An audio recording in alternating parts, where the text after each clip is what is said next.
Belajar dengan satu Habib goblok lebih baik daripada belajar dengan 70 kiai. Lah kalau goblok apanya yang mau dipelajari? Nah hari ini kita sudah dapat hujah, mereka memang bukan cucu Nabi. Pantesan kelakuannya nggak ada hormat-hormatnya sama kiai, nggak ada hormat-hormatnya dengan para ulama. Nah kita speak up, kita harus bicara. Jadi ada benarnya kalau satu Habib itu lebih hebat daripada 7 ulama. Mengapa? Ya satu Habib, Bahar misalnya, teriak-teriak, bentak-bentak, maki-maki, arogansi. Sedangkan 70 ulamanya diem, menang baik. Menang baik. Ya sudah. Satu Habib bodoh, betul, bisa mengalahkan 70 kiai. Dan mohon maaf, satu Bahar Smith itu bisa mengalahkan 70.000 profesor yang ada di Indonesia. Bukan lagi 70. Satu Bahar Smith bisa mengalahkan 70.000 profesor yang ada di Indonesia. Mengapa? Karena 70.000 profesor tak speak up, tak bicara. Atas nama ilmu mereka kemudian memilih untuk diam. Alasannya biar gak gaduh. Atas nama ilmu kemudian mereka memilih untuk silent. Tetapi masyarakat awam tak mendengar orang yang diam. Masyarakat awam tak menggubris orang yang tak bicara. Yang mereka dengar adalah Bahar bin Smith. Dengan arwasinya, dengan arogansinya, dengan nantang-nantangnya. Maka mau tidak mau orang awam akan menilai siapa yang vokal itulah yang benar. Siapa yang diam berarti dia tidak punya apa-apa. Saya pikir begini, mengapa orang berani memanipulasi makam, memanipulasi sejarah? Saya yakin ada kepentingan di balik itu semua. Untuk apa? Mengklaim bangsa Indonesia, kami majikan kalian. Lihat tuh makam-makam keramat, itu orang kami semua. Nah kita pepelongoan. Halo? Kita pepelongoan, melawan. Nggak boleh diam. Setuju nggak kira-kira? Harus. Nggak boleh diam. Kita hendak dimanipulasi oleh mereka.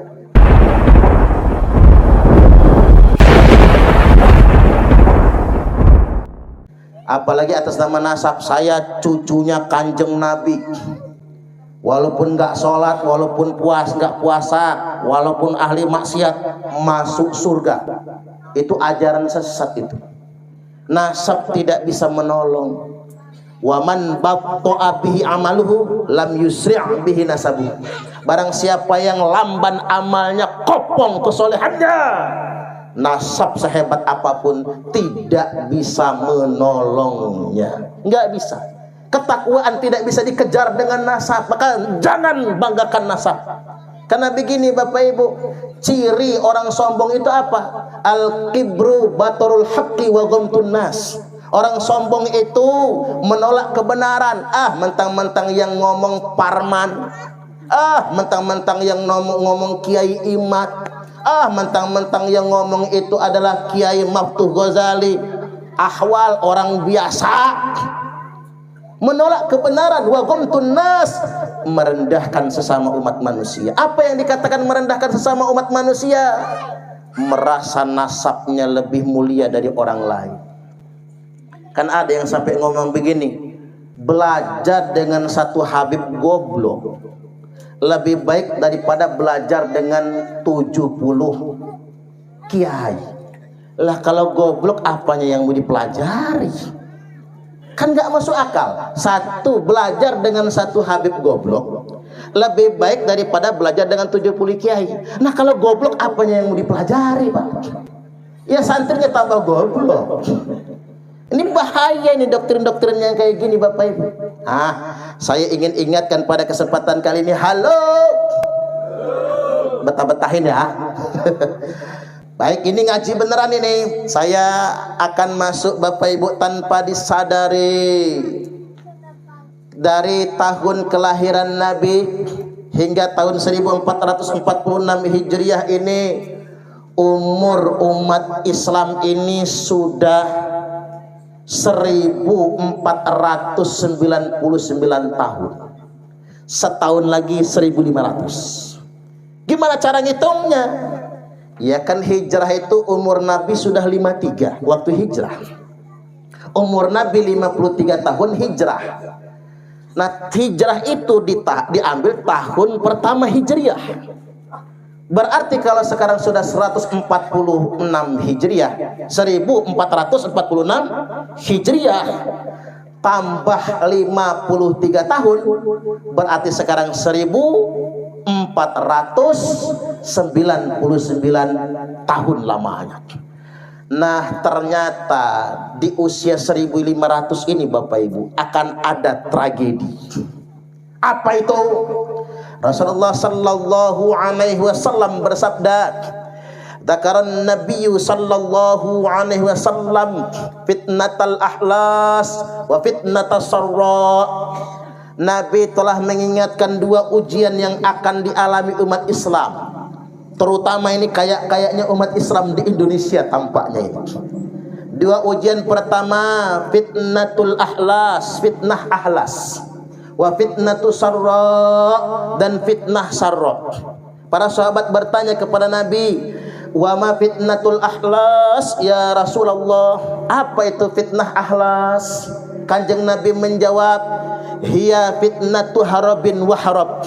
Fitnah ahlas adalah fitnah umatku akan mengalami peperangan dan pelarian.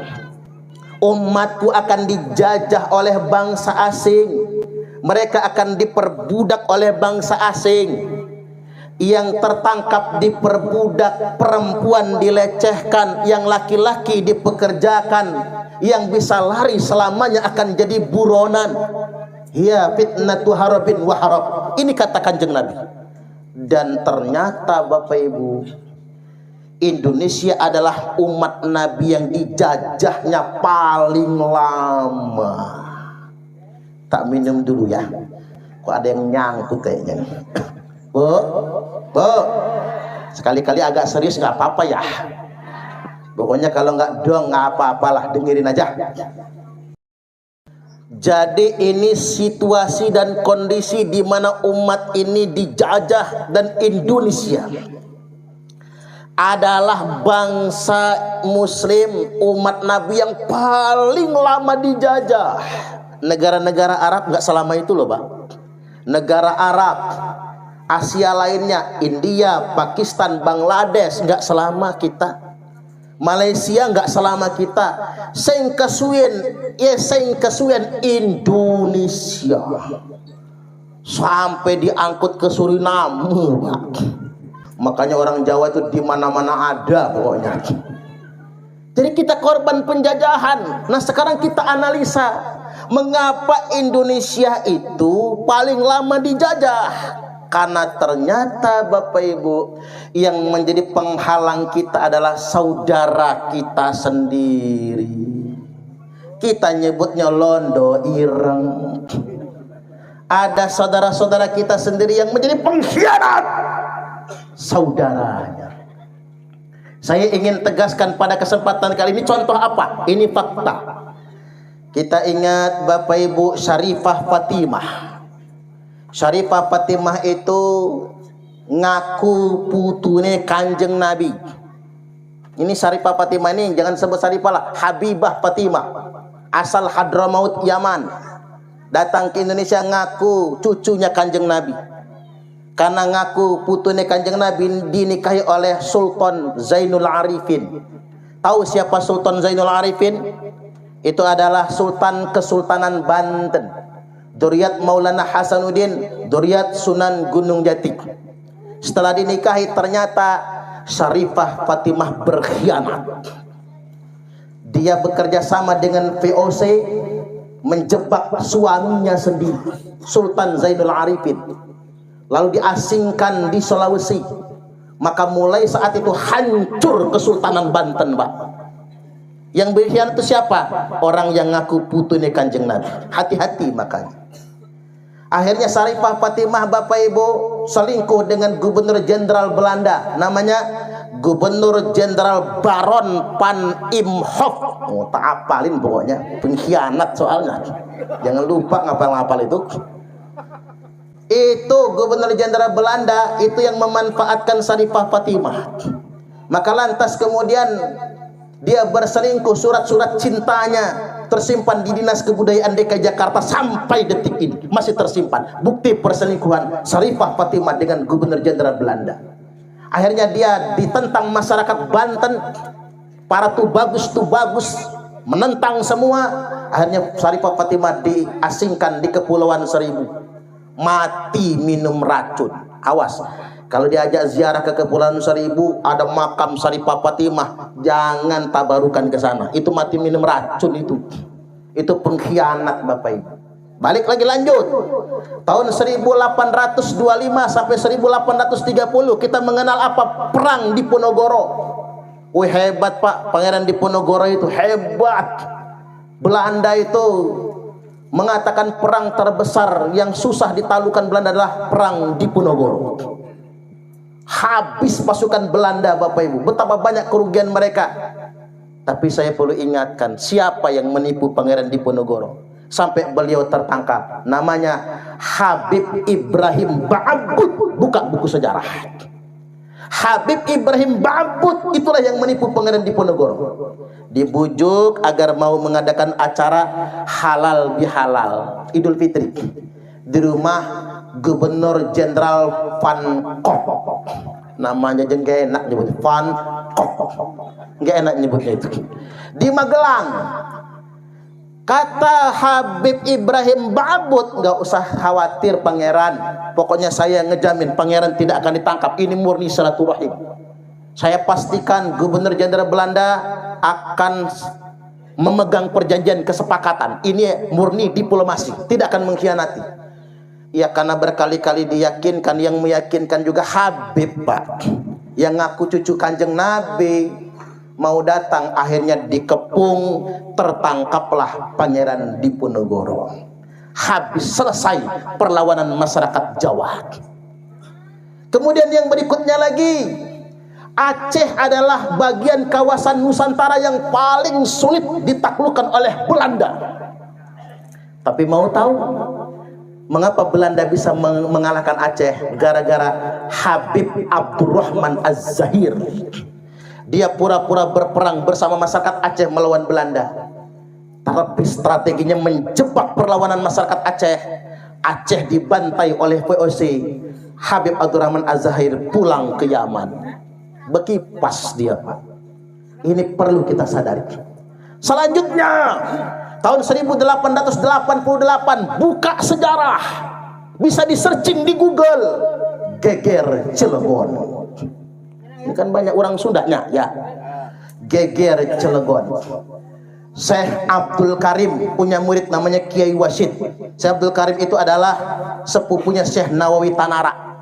Syekh Nawawi itu ada berkahnya Pak, dikejar-kejar Londo. Beliau mukim di Mekah jadi imam Masjidil Haram. Nah, sepupu beliau Syekh Abdul Karim punya murid namanya Kiai Wasid. Itu yang perang melawan VOC. Puncak perangnya tahun 1888. Tapi betapa menyakitkan Bapak Ibu. Habib Usman bin Yahya, Mufti Batavia, dalam kitabnya, sampai hari ini kitabnya masih bisa dibaca, mengatakan perlawanan masyarakat Cilegon Banten itu sesat dan buruk. Akhirnya Belanda punya alasan membantai kiai dan santri dalam peristiwa Geger Cilegon. Mohon maaf, ternyata kita ini dikhianati oleh saudara kita sendiri. Mengapa kita percaya? Karena dia Islam sama kayak kita. Mengapa kita percaya? Karena dia ngaku-ngaku cucu Kanjeng Nabi, padahal bukan. Ya siapa sih Pak yang nggak percaya kalau irungnya mancung? Kalau saya ngaku cucu Kanjeng Nabi, nggak percaya orang. Cungurnya aja beda gitu kan? Nggak percaya orang. Sedikit dikit dia ngomongin celengan Semar saya ini, kan begitu. Karena hidungnya mancung Bapak Ibu, orang percaya.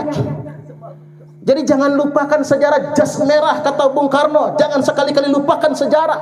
Mengapa kita terlalu lama dijajah? Karena kita dikhianati oleh teman-teman sendiri. Jadi makanya hari ini yuk kita merapatkan barisan. Kalau kata Ki Hajar Dewantara itu, ing ngarso suntulodo, ing madyo mangun kerso tuturi handayani. Tapi zaman sekarang sudah dipelesetkan, ing ngarso numpuk bondo, ing madyo mangan konco, tuturi golek rai.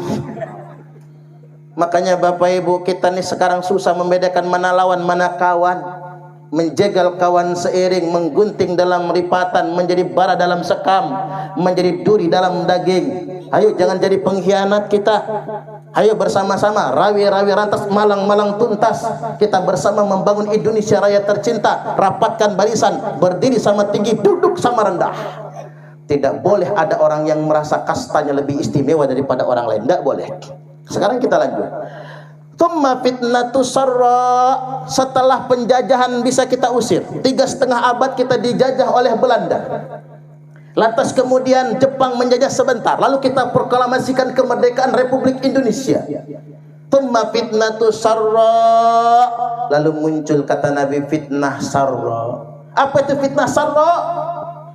Fitnah di zaman kelapangan kemerdekaan, di zaman pembangunan. Ini zaman kemerdekaan, ini zaman pembangunan. Ada fitnahnya. Apa? Dakhonha min tahti qodama rajulin min ahli baiti. Fitnah itu akan keluar dari bawah kedua kaki laki-laki yang ngaku-ngaku ahlul baitku, kata Nabi. Yaz'umu annahu minni, dia ngaku-ngaku anak cucu Nabi, walaysa minni, padahal dia bukan anak cucu. Ini penting Pak, ini hadis sahih. Penting ini. Wa innama awliyaiyal muttaqun. Yang pantas ngaku keluargaku, kata Nabi, hanya orang-orang bertakwa. Yang kayak gitu nggak pantas ngaku cucuku. Artinya karena sudah ada sinyalemen dari Kanjeng Nabi, sudah ada alamat, kita nggak bisa main-main ini. Waspada dengan orang-orang yang ngaku-ngaku cucunya Kanjeng Nabi. Ya, sejarah mereka kerjasama dengan VOC Pak. Hari ini kita kan sejarah disimpangkan. Ini saya ambil contoh sederhana. Wali Songo diklaim dia Habib. Ini Pak sudah pembodohan. Wali Songo itu bukan dari Yaman. Wali Songo itu datang ke Indonesia dari tahun 1400 sampai 1500. Abad ke-15 Hijriah. Abad ke-15 Masehi. Datang ke Indonesia itu. Sedangkan Habib yang ngaku-ngaku cucu Nabi ini baru datang ke Indonesia abad ke-18 dan ke-19 Hijriah Masehi. Sangat beda tahunnya, beda zamannya. Kemarin ada yang ngomong di Kesultanan Banten. Saya juga heran ya Pak, ngapalah kita ini. Orang-orang begitu dipercaya, ceramah di makom Maulana Hasanuddin. Ngomong apa? Maulana Hasanuddin adalah putranya Sunan Gunung Jati. Sunan Gunung Jati itu menikahi Nyi Mas Rara Santang, putri Prabu Siliwangi. Nyi Mas Rara Santang itu bukan istrinya Sunan Gunung Jati, emaknya. Ini kok orang, masa anak nikah kalau mbok? Ini kan dosa ini ngomong begitu. Sok-sok membela Wali Songo, ecak-ecaknya ngaku kalau Wali Songo itu Habib. Ini Allah tunjukkan bohongnya kan? Allah tunjukkan Pak. Saya ingin sampaikan, karena ini banyak orang Jawa, banyak orang Sunda. Nyi Mas Rara Santang itu adalah putri Prabu Siliwangi. Kemudian masuk Islam, berangkat haji bersama kakaknya Pangeran Cakrabuana. Berangkat haji ke Mekah, dinikahi oleh Syarif Abdullah Umdatuddin, putra Raja Mesir. Begitu menikahi Nyi Mas Rara Santang, maka diganti namanya Syarifah Mudaim, karena keturunan Imam Husain. Syarif Abdullah Umdatuddin, istrinya Syarifah Mudaim. Punya anak, anaknya lahir di Mekah, namanya Syarif Hidayatullah alias Sunan Gunung Jati. Bapaknya Syarif Abdullah Umdatuddin menjadi Sultan Mesir sampai ke Palestina. Anak lanangi pulang ke tanah air karena ngambil darah ibunya, Nyi Mas Rara Santang, lalu menetap di Cirebon menjadi Sultan pertama Cirebon. Dari istri tuanya belum punya anak lanang. Nah, makanya anak lanang itu kalau tidak salah anak lanang tertua dari istri kedua atau istri ketiga, namanya Pangeran Sabo Kingking. Yang kemudian setelah menjadi Sultan Banten dikasih nama Maulana Hasanuddin, Sultan Maulana Hasanuddin. Itu putra tertua Sunan Gunung Jati. Nah, Sunan Gunung Jati nyerang kerajaan Sunda, dapatlah Banten, lalu kemudian didirikan kerajaan Banten, sang putra langsung memimpin. Maka kemudian yang selanjutnya Sunan Gunung Jati datang ke Lampung atas petunjuk dari Allah, datangnya ke Pugung Raharjo, mendatangi ke Khatuan Pugung, menikahi putri kerajaan Pugung. Pengen sama putri tertua tapi nggak dikasih, karena kalau putri tertua harus nikah dengan orang lokal, maka menikahlah dengan putri Sinar Kaca. Punya anak namanya Minak Gejalabidin. Kemudian setelah pulang ke Cirebon masih ada cahaya garis itu, balik lagi ke Lampung. Putri Sinar Kaca diceraikan, menikah dengan putri Sinar Alam. Lahirlah seorang putra namanya Raden Muhammad Aji Saka. Kasih gelarnya Minak Gejala Ratu atau Ratu Darah Putih. Minak Gejalabidin mendirikan Keratuan Melinting. Minak Gejala Ratu mendirikan Keratuan Darah Putih di Kuripan sana itu Kalianda. Yang turun-temurun Bapak Ibu anak keturunannya Muhammad Aji Saka atau Ratu Darah Putih, karena kan tidak boleh nyebut raja, nyebutnya Ratu. Tapi Ratu itu bukan perempuan ya Pak, itu laki-laki. Sampai perang melawan VOC di zaman VOC Bapak Ibu, sampai ke Semaka. Jadi Raden Intan I bersama mertuanya perang sampai Raden Imba ke Sumaratu. Itu bapaknya Raden Intan II. Perang sampai ke Semaka, kemana-kemana, Tanggamus keliling Bapak Ibu, sampai ditangkap oleh VOC, ditahan di Batavia, lalu dibuang ke timur jauh. Raden Imba ke Sumaratu, mertuanya orang Banten. Mertuanya disiksa, dibunuh. Yang selamat cuma satu, istrinya, karena istrinya sedang hamil. Dipulangkanlah ke Lampung. Siapa yang dikandung itu? Itulah Raden Intan ke Sumaratu II. Begitu anak ini besar, dia tanya sama ibunya, "Mak, apa obatnya malu?" Kata sang ibu, "Mati nak, obatnya malu mati. Daripada kamu jadi antek Belanda, daripada kamu berkhianat dengan leluhurmu, daripada kamu berkhianat dengan bangsamu, lebih baik kamu mati nak." Maka Raden Intan ke Sumaratu II memimpin perang gerilya melawan VOC sampai gugur di usia 23 tahun, belum sempat menikah. Maka silsilah Keratuan Darah Putih dilanjutkan oleh pihak pamannya, yakni Raden Bangsa Keruma Sumaratu, yang ada sampai sekarang. Artinya Bapak Ibu, kita ini muji-muji orang Yaman sebagai keturunan Nabi, ada di Lampung Pak. Kalau dites DNA J1 itu, tes dulu DNA-nya. Kita ngagung-ngagungkan orang. Makanya Banten sama Lampung itu kakak adik. Emang kakak adik. Anak tertua ya Banten, mau nggak mau. Adiknya ya Lampung. Makanya coba lihat di semua situs-situs keramat kerajaan Lampung. Makam Tubagus tertua itu di Pagar Dewa. Jadi Tubagus Muhammad Soleh Dalam Mansur. Itu perintah Maulana Hasanuddin untuk ke kerajaan Tulang Bawang, menjadi ulama di Tulang Bawang. Jadi kalau mau ziarah Tubagus, kalau pengen tahu makam Tubagus tertua, ya datanglah ke Pagar Dewa Tulang Bawang Barat. Karena disitulah sebetulnya. Itulah sejarah mengapa Banten sama Lampung nggak bisa dipisahkan. Dan kita garis Wali Songo Bapak Ibu. Jadi kalau ada orang mengklaim Wali Songo itu Habib, kita harus marah. Nggak boleh kita setujui. Karena mengapa itu menyimpangkan nasab, itu nggak boleh. Kemudian yang berikutnya begini Bapak Ibu. Belum lagi Wali Songo disimpangkan nasabnya, sejarah Indonesia juga disimpangkan. Pokoknya mereka aja semua. Sampai-sampai bendera merah putih bikinan mereka. Semua bikinan mereka.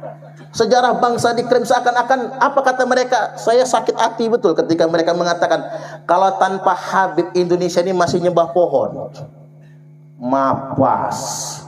Enak aja cangkemnya ngomong. Kemana Wali Songo yang dakwah itu?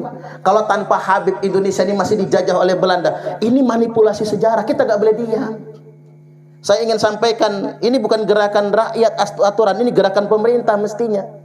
Buat Pak Presiden, Pak Menteri, Pak Presiden Jokowi, termasuk Pak Presiden Prabowo nantinya, tolong ini dibersihkan klaim-klaim sejarah ini. Belum lagi Bapak Ibu, ada 3.000 makam palsu di Indonesia. Makam keramat palsu. Modusnya apa? Satu, makam kosong dikeramatkan. Ada di Cirebon makam Saripah Fatimah. Saripah Fatimah juga, Pak. Jadi dibongkar habis duit 200 juta. Begitu orang sudah banyak ziarah, lakinya datang. Ternyata tuh bininya tukang tambal ban, Pak. Astagfirullahaladzim. Jadi kadang-kadang sedemikian rupa ada makam kosong dianggap ada makamnya. Makanya dibongkar itu kan. Ada gundukan tanah bekas teletong kebo. Dijadiin makam keramat. Atau begini, modusnya makam orang lain, makam biasa gitu, tapi dikeramatkan. Atau yang ketiga, makam leluhur kita yang diganti namanya. Hati-hati kalau ziarah Wali Songo, kok ada nama Habib ya? Habib nggak mungkin datang ke Indonesia tahun-tahun sekian. Salah satu contohnya apa, Pak? Di Palembang ada nama Habib. Saya tanya sama juru kuncen, kok di komplek pemakaman Raja Sultan Mahmud Badarudin I ini kok ada? Itu sebenarnya orang minta izin cuman bikin petilasan. Awalnya cuman petilasan, Pak. Sekarang jadi makam. Akhirnya orang bukan ziarah ke Sultan Mahmud Badarudin, ziarahnya ke situ. Jenengan ke makam Kiai Golib. Di Pelang Gede Kiai Golib itu sudah ada Habib bawahnya. Kita sudah mau disimpangkan itu, Pak. Semua klaim-klaim itu ada. Banyak sekali makam palsu, jumlahnya sampai 3.000 makam. Dan yang terakhir itu, Pak, Abah Lutfi bin Yahya menyatakan Pangeran Diponegoro itu seorang Habib. KRT Sumo di Ningrat dikasih nama Habib Toha bin Yahya. Nah, ini masalah buat kita. Saya pikir begini, mengapa orang berani memanipulasi makam, memanipulasi sejarah? Saya yakin ada kepentingan di balik itu semua. Untuk apa? Mengklaim bangsa Indonesia, kami majikan kalian. Lihat tuh makam-makam keramat, itu orang kami semua. Nah, kita pepelongoan. Halo? Kita pepelongoan, melawan. Nggak boleh diam. Setuju nggak kira-kira? Harus, nggak boleh diam. Kita hendak dimanipulasi oleh mereka. Nah, sekarang kita masuk lagi. Masuk ke pertanyaan, apakah habaib di Indonesia ini adalah cucu Nabi? Seorang ulama besar, kayaknya si mujaddid abad ini, Kiai Haji Imaduddin Utsman Al-Bantan. Beliau menemukan fakta. Apa faktanya? Ternyata setelah diperiksa buku nasab milik Bani Ba'alwi, Bapak Ibu, ternyata, Pak, tidak ada catatan selama 5 abad lamanya. Saya ambil secara sederhananya aja begini. Perumpamaan yang diambil Kiai Marzuki Mustamar. Dulu ada namanya Imam Ahmad. Kita nggak pakai imam ya, karena sebetulnya beliau ini putunya Kanjeng Nabi, dzurriat Nabi, tapi bukan ulama, tapi sebetulnya pengusaha minyak. Namanya Ahmad bin Isa, Sayyid Ahmad bin Isa, tidak pakai Al-Muhajir karena tinggalnya di Basrah. Beliau dalam kitab Syajaratul Mubarakah karya Imam Fakhruddin Ar-Razi atau Fakhrur Razi, dalam kitab Asy-Syajaratul Mubarakah karya Imam Fakhruddin Ar-Razi disebutkan Ahmad bin Isa ini, Sayyid Ahmad bin Isa ini punya anak 3. Namanya Muhammad, Ali, dan Husain. Jadi di kakak lama, saya ambil perumpamaannya begitu. Tahun wafatnya Ahmad bin Isa itu tahun 345 Hijriah. Berarti abad keempat. 345 Hijriah. Anaknya 3 itu di kakak lama, di catatan nama. Loh, dilalah tiba-tiba pada tahun 895 Hijriah, abad ke-9. 895 dikurang 345 berarti 550 tahun lamanya. Tiba-tiba ada kakak baru terbit mengatakan Ahmad bin Isa anaknya 4. Muhammad, Ali, Husain, dan Ubaidillah ini, Pak. Ini masalahnya. Saya ambil contoh.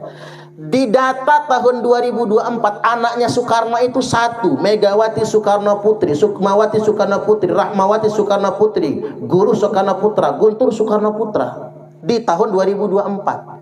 Tiba-tiba pada tahun 2624 muncul informasi baru. Soekarno punya anak keenam, namanya Suparman Soekarno Putra. Kan nggak masuk akal kan? Ini nggak masuk akal. Sampai hari ini semua habaib nggak bisa membantah Kiai Imad. Cuman beliau dibully, si Imad lah. Dikatakan provokator, padahal Kiai Imad itu Bapak Ibu menjaga kemuliaan nasab suci Rasulullah Sallallahu Alaihi Wasallam. Nggak boleh orang ngaku putune Kanjeng Nabi kalau dia nggak punya data. Itu berdasarkan kitab nasab. Kitab nasab masih bisa diotak-atik, Pak. Walaupun kitab nasab itu standar dalam isbat nasab. Yang lebih mengagetkan lagi, ternyata geger kayak begini ini udah duluan di Yaman. Orang Yaman gak percaya kalau mereka itu cucu Nabi. Maka diadakan tes DNA besar-besaran di Yaman. Hasilnya apa? Asegaf, Al-Idrus bin Yahya, sebagainya itu semua marga Ba'alwi. DNA asal usul ayahnya bukan J1, tapi 100% G semua. Kalau DNA-nya J1 itu Pak, keturunan Nabi Ibrahim, Nabi Ishak, Nabi Ismail sampai Nabi kita. Tapi kalau G itu Yahudi Askenazi, Eropa Kaukasia, yang sebelum ada Islam mereka hijrah ke Yaman, dan ketika Islam datang mereka masuk Islam. Ya gak apa-apa saudara muslim kita. Tapi masalahnya mereka ngaku putune Kanjeng Nabi. Karena DNA-nya G, mereka mengharam-haramkan tes DNA. Dan terbaru, ini bukan katanya, fakta. Habib Agus Abu Bakar Arsal Al-Habsyi dengan didanai oleh kita Pak, tes DNA. Hasilnya keluar G. Berarti fix 100% mereka bukan cucu Kanjeng Nabi. Berarti mulai detik ini mereka nggak bisa lagi ngaku-ngaku cucu Nabi. Apalagi ngaku cucu Nabi buat ngedawi. Datang ke Ustadz Suronoto. Minta ini, minta itu Pak. Wow, di Lampung Tengah banyak banget. Ada Pak Kiai. Didawir pakai tongkat, teken tongkat. Harganya 70 juta. Subhanallah, sampai sedemikian rupa. Dia bisnis, ada yang bisnis sama Habib 300 juta. Ketimbang ditagih apa kata dia? Nanti kakek aneh yang bayar di akhirat. Kakek aneh yang bayar Pak. Allahu Akbar. Nah ini Bapak Ibu, pendawiran di mana-mana. Saya ingin sampaikan kepada kiai-kiai NU yang ada di PBNU, tolong turun ke bawah, lihat ke pondok-pondok pesantren di kampung-kampung ini. Tiap bulan didatangin oleh kabib-kabib, dimintain duit. Kalau nggak ngasih dimarah. Mereka kalau masuk rumah kita nggak permisi Pak, langsung selonong boy.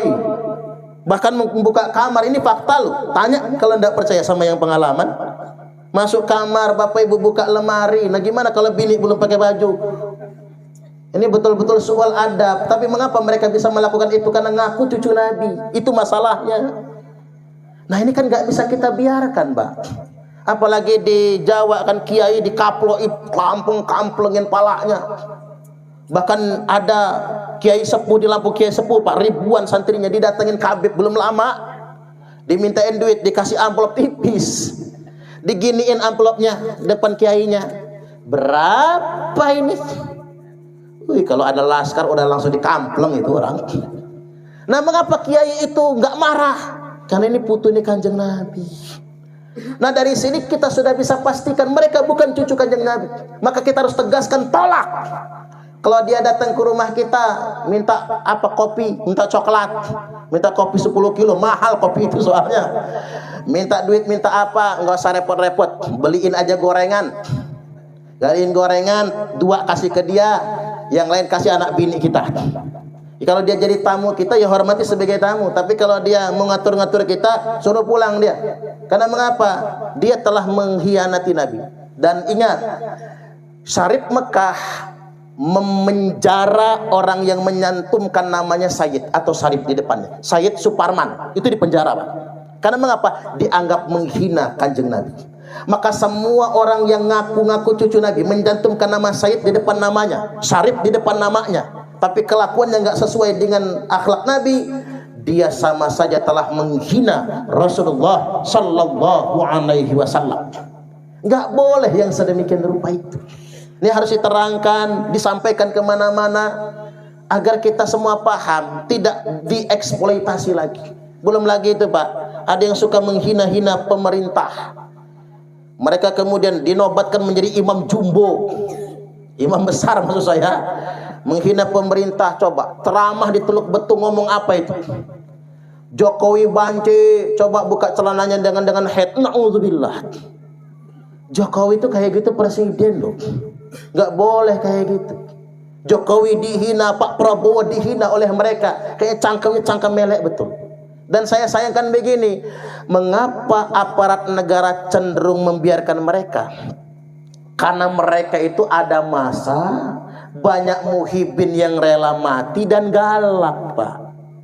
Kadang-kadang apa kita harus galak kayak gitu dulu baru diperhatikan pemerintah.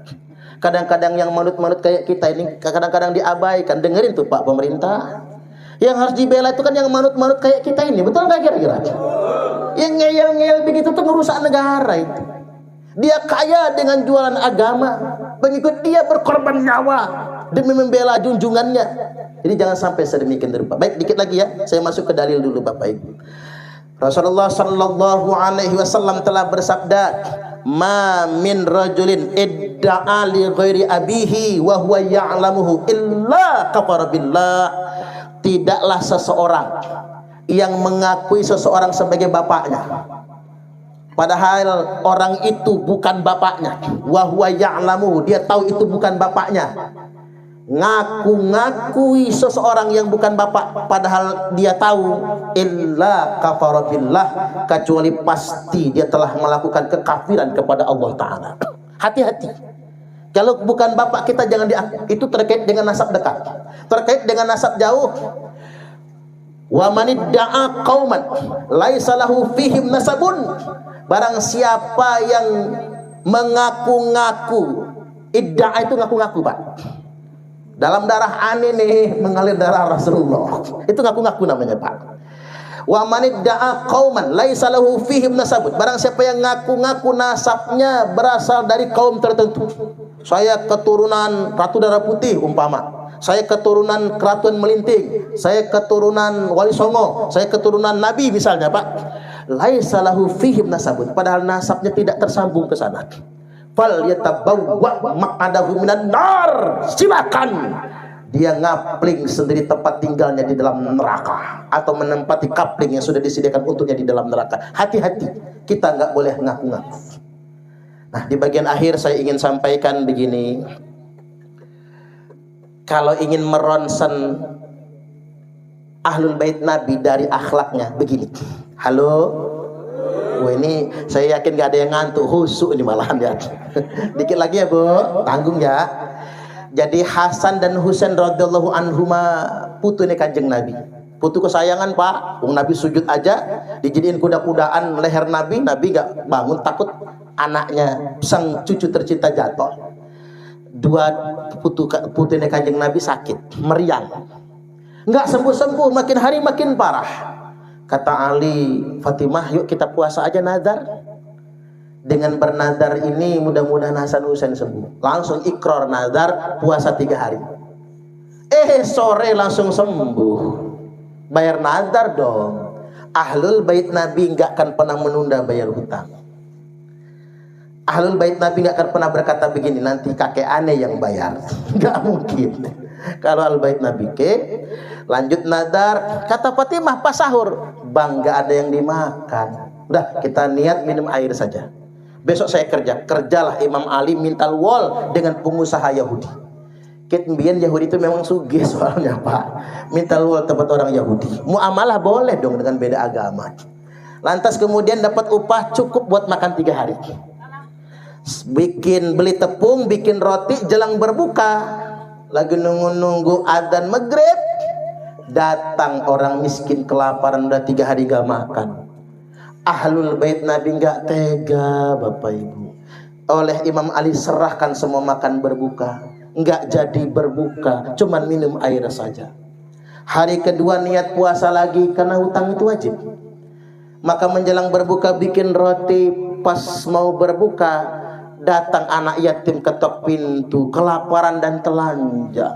Oi, nangis Imam Ali, kasih semua makanan tadi. Hari berikutnya puasa lagi Pak, kira-kira hari ketiga bisa makan, datang tawanan yang baru saja keluar dari penjara, kasihin semua makanan tadi. 3 hari puasa, enggak sahur, enggak buka, kecuali cuman minum air saja, lemes.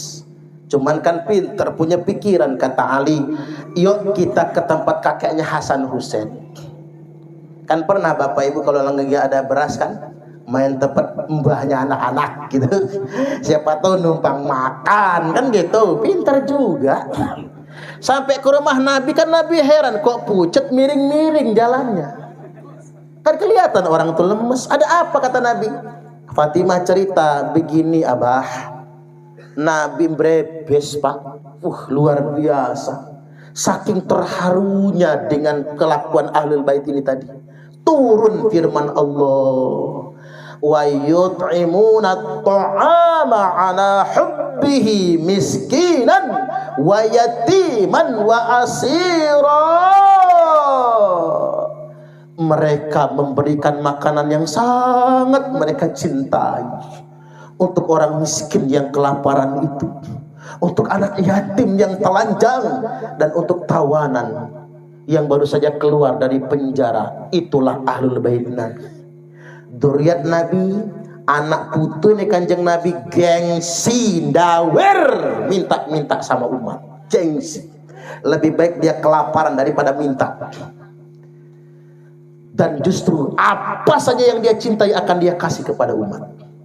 Jadi kalau cucu Nabi yang asli Pak, punya mobil kita minta dikasih.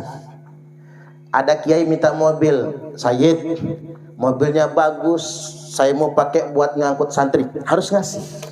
Itu cucu Nabi yang asli. Cucu Nabi yang asli itu haram nerima zakat Pak, gak boleh. Justru dia harus ringan tangan ngasih, berbagi. Jadi kalau kenyataannya sebaliknya, dia ngaku cucu Nabi datengin kiai-kiai minta duit. Ada Pak sugih bener orangnya, datang ke kiai-kiai minta duit, ya rumah kiainya aja begini Pak, gedek geribik. Akhirnya perhiasan istrinya yang dikasihin, dah nih perhiasan istri saya, minta barokahnya putune Kanjeng Nabi. Begitu dia pengajian sama Kabib itu, dipakai sama bininya Kabib Pak. Disitulah dia bismillah, mulai hari ini pulang, enggak akan pernah lagi percaya Habib cucunya Kanjeng Nabi. Dia enak kaya raya hidup sejahtera dengan minta-minta kepada umat Nabi. Cucunya Kanjeng Nabi itu gak akan pernah minta sama umat, tapi dia akan terus peduli kepada umat.